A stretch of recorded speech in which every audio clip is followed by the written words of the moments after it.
somebody way more important than me.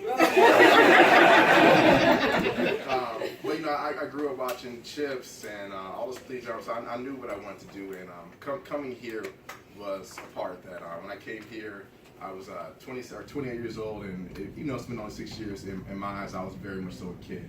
I didn't know a single person here, not one person. And I knew nothing about aviation. I only been to this airport one time years prior. And Erica, you would actually, I remember like yesterday getting a phone call from you, and I was like, oh shit, like I really got the job. And Erica and Rohan, you guys were my first trainers and really oriented me to the airport. And broke you in. Broke me in. And like I said, it's as happy as I am, it is very bittersweet because I love my job. I love the airport. Yeah, there's a lot of nuances that we deal with, working with the city, with the pay and everything, it's ups and downs, but there was never a day, even when I just didn't, was kind of down about things, that I did not want to come to the airport because I love what I do, I love being here, I love working with all of you all. And there's very few jobs in the world like this. Like I said, I had never applied to FBI, but I applied to several other agencies and private jobs because, like any young person, we're trying to build our career, we want to go to the next step, and we know that in order to do that, we may have to leave or eventually leave the airport. And for 13 plus years since I've been here, I always heard no. Always heard no. Just come here.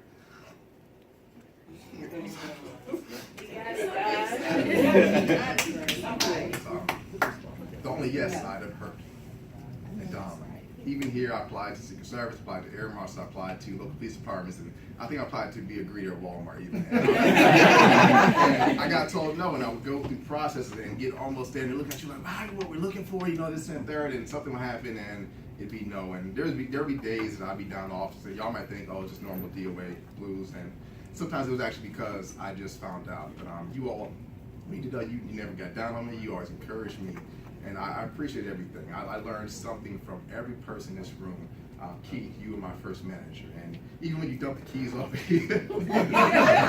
with no forewarning at all, I appreciate that because it taught me a lot about the administrative process. And it was my first real professional test of being thrown into fire, trial by fire. So I appreciate that. Jan, the time that you took with me to really talk with me and explain to me about the bigger picture of the job, the bigger picture of this career, that it wasn't just focused on the day-to-day, but the anticipation and how to structure things.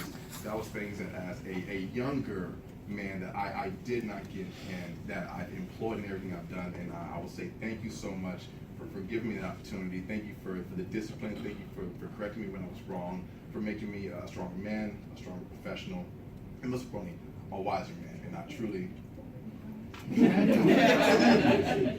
appreciate all of that. Like I said, I don't have any family here. This obviously is my heart and my strength here, and you all really made Atlanta my home. But one thing I kind of want to leave with you all is what I've learned through this whole process and going through this. I really, we do a lot here. We do a lot, and I did not realize how much we do. We're like that seal at the circus, juggling the plates and bouncing all that, and we do it. We honestly do it with ease.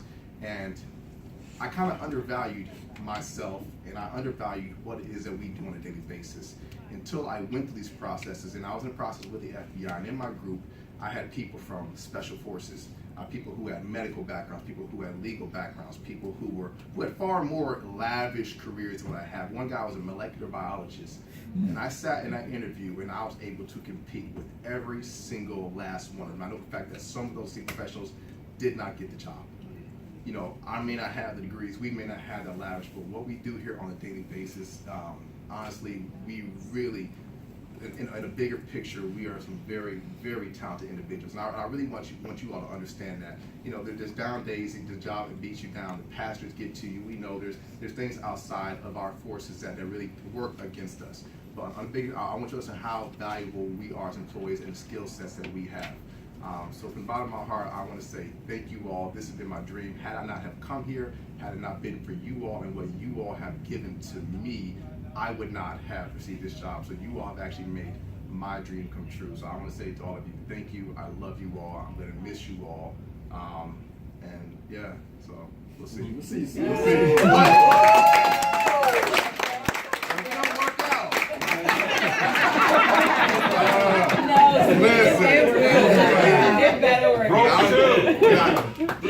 I'm just saying, like, you see me working for, all-in-one HSS. You could have been bragging and boasting. You got me feeling good. Oh, down Walmart. Oh, I'm sorry. I told you. They were on the phone. You gotta have a plan B. So thank you very much. I truly appreciate everything. I'm here to the end of the day. I'm here to the end of the week. There's no time off, so it's still work as usual. So just once again, thank you all so much for everything that you give me.